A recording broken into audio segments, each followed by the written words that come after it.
Hey everyone, this is Eitan from Formula Y with another video, and today I would like to talk about social norms.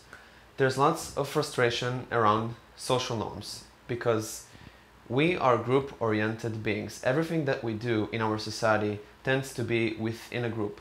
It's very unlikely for us to do something by our own individually, and because we always operate within a group, there are naturally going to be lots of disagreements, lots of conflicts, and we need to know how to cope with that, because many times at the end of the day we come back home after from where we were at work, we were at university, we were with our group of friends, with our colleagues, with our classmates, and we feel like why do things don't go as I expected? Why do people don't like me? Why don't people accept me?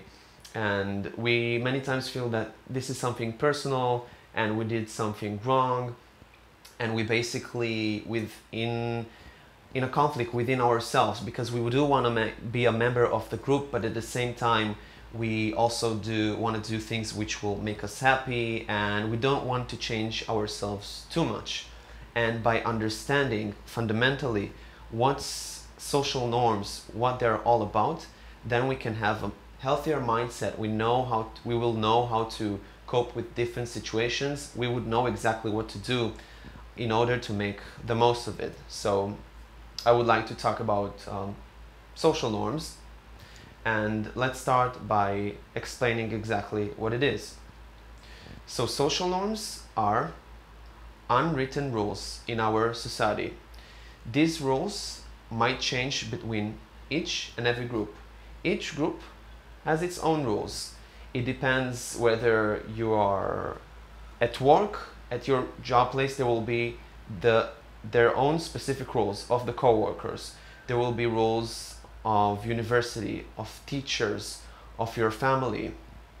And these rules say basically that if you follow them, you're gonna be approved and accepted by the other members. You're gonna be approved by the higher authority, and wherever they can help you, they will help you. They will provide you with whatever value or help that they can provide you with, and you'll get all these benefits. But if you don't follow these rules, then you might get screwed eventually, because you won't be approved by the other members.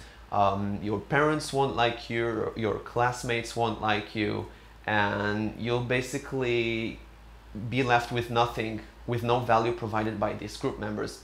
So it's very natural to think that if we want to be successful then and be likable, then the best way would be following the rules of that group. But it's not that simple, because we have our own inner values, that's first, and they will never match perfectly with the rules of the group. And sometimes we're gonna be members of multiple groups, not only one group, and many times the rules, they collide with each other. So we do need to find a perfect balance. So it's not a matter of just following the rules and be this good kid who does whatever they tell him to do, or not following the rules. It's just we need to find the perfect balance. So I would like to start with the example of being a member of two groups or more whose rules and values, they collide with each other. So a classic example that I can provide you with is back in the days when you used to be a teenager in high school. There was one group of the classmates, your class members, and you had to see them each and every day. You had to interact with them, you had to talk with them during lunch break, even after class. They could potentially be your friends, with whom you hang out with. And there was the other group of the teachers. So the teachers basically decided whether you're going to be a successful student or not, whether you excelled or not, whether you're going to get punished or not. And by following both these rules of the two groups, you could get some sort of a benefit. The thing is that some of the rules, they collide with each other. If you wanted to be popular with the kids, with your classmates, one of the methods was be a troublemaker, because if you're a troublemaker, you don't care what your enemy, quote unquote, says, because they are the one who's responsible for your what's going to happen to you, whether you're going to get punished or not. And if you go against them, you're a hero. You don't do what they tell you to do. You're willing to face their consequences, and you have some balls, and they really appreciate it that you're a hero, because you're a hero and you go against the enemy. You know how to fight it. Then it makes you popular and very likable, and because of that, you're gonna get all these great emotions from the other kids. You're gonna get their validation, and they simply gonna talk to you, and you're gonna feel great. But if, with that said, if you're this hero, it comes with lots of consequences, because you won't be liked by the group members of the education system. You won't be a good student. They will call your parents whether you did something bad, and potentially you might even get disapproved by another group, which is your family, your parents. So there is lots of consequences. And if you follow completely the rules of the education system, you're a good kid, you do whatever they tell you to do, you go to class on time, you do all your homework, and like you completely agree with the teachers and you approve whatever they say because you want to be approved by them, then you would go with 100% with the enemy, so-called. You will be very unliked by the other kids and the class members. They don't like what they're gonna see, and you're gonna pay a very high price for that. You won't have your friends at lunch break, after school, and it feels really, really, really bad.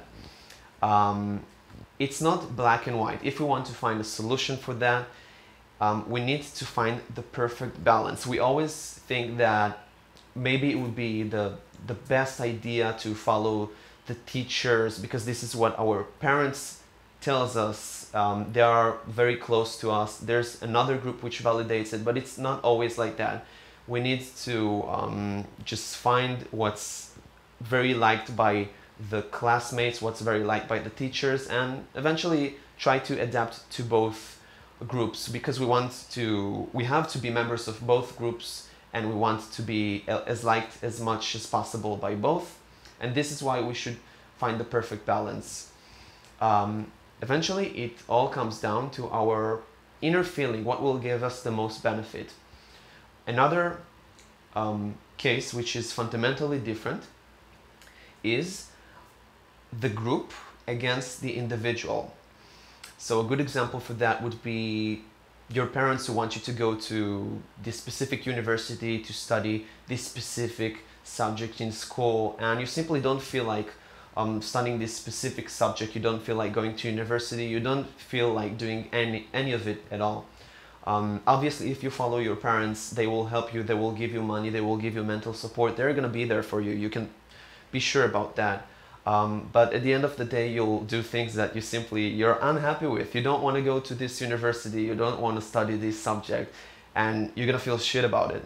But if you completely follow your inner values, then you'll be disapproved by your parents. So whatever decision that you take, be ready to make sacrifices, because two groups or a specific group with your inner values, the values, the rules, they will never match perfectly. So again, it all comes down to what will give you the most benefit, and it's all about finding balance.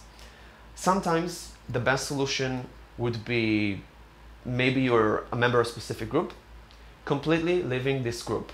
Let's say you have your group of friends that you met at work. Your destiny, so-called, led you into that at work, at school, it's whatever this is. Just, it's very natural to be a member of this group, but we are unhappy with this group.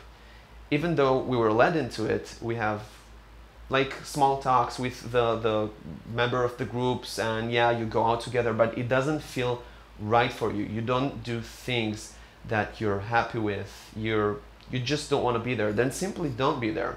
And I understand if you're a member of a specific group and it feels like would be like a harsh decision leaving it, because you're not sure if you will find something which will be as beneficial as the current group, and you're really afraid to do that.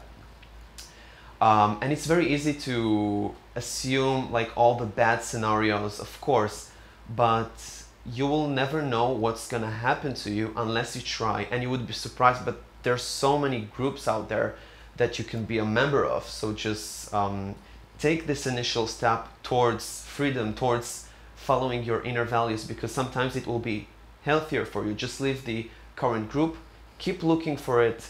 It's very hard to change your inner values, so don't try to do that, but try to find a group whose values match the most with your inner values. It's just a matter of probability many times. So just keep trying and failing and being rejected, but eventually you'll get there if you'll keep trying. So that was it. I really hope you liked the video. If you did, be sure to press the like button, leave a comment if you have any further questions, subscribe, and I'm looking forward for the next video. Stay awesome. Cheers.